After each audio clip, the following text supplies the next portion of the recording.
ఇబ్రహీంపట్నంలో Avian Lake Field Global School ను ప్రారంభించారు. ఈ కార్యక్రమంలో కేంద్ర మంత్రి కిషన్ రెడ్డి, ఎంపీ రఘునందన్ రావుతో పాటు ఇతర నాయకులు పాల్గొన్నారు. ప్రభుత్వ పాఠశాలలో నర్సరీ, ఎల్కేజీ, యూకేజీ లేకపోవడంతో ప్రైవేట్ స్కూళ్ల వైపు వెళ్తున్నారన్నారు. వచ్చే ఏడాది నుంచి ప్రభుత్వ పాఠశాలల్లోనూ కిండర్ గార్డెన్ తరగతులను ప్రారంభిస్తున్నట్లుగా తెలిపారు.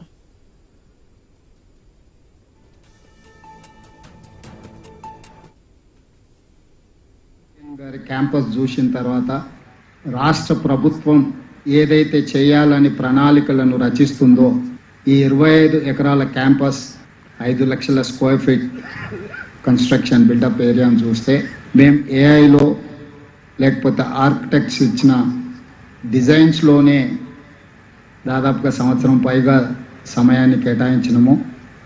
ప్రతి నియోజకవర్గానికి ఒకటి 100 శాసనసభ నియోజకవర్గాలలో 100 యంగ్ ఇండియా ఇంటిగ్రేటెడ్ రెసిడెన్షియల్ స్కూల్స్ని 25 ఎకరాల క్యాంపస్లో 5 నుంచి 6 లక్షల స్క్వేర్ ఫీట్ కన్స్ట్రక్షన్ బిల్డప్ ఏరియాతో 2500 మంది విద్యార్థులతో ఈరోజు కార్యక్రమాన్ని చేపట్టి 20,000 కోట్ల రూపాయలని రాష్ట్ర ప్రభుత్వం కేటాయించి 59 స్కూల్స్ని ఈ అకాడమిక్ ఇయర్లో పనులను ప్రారంభించుకోవడం జరిగింది.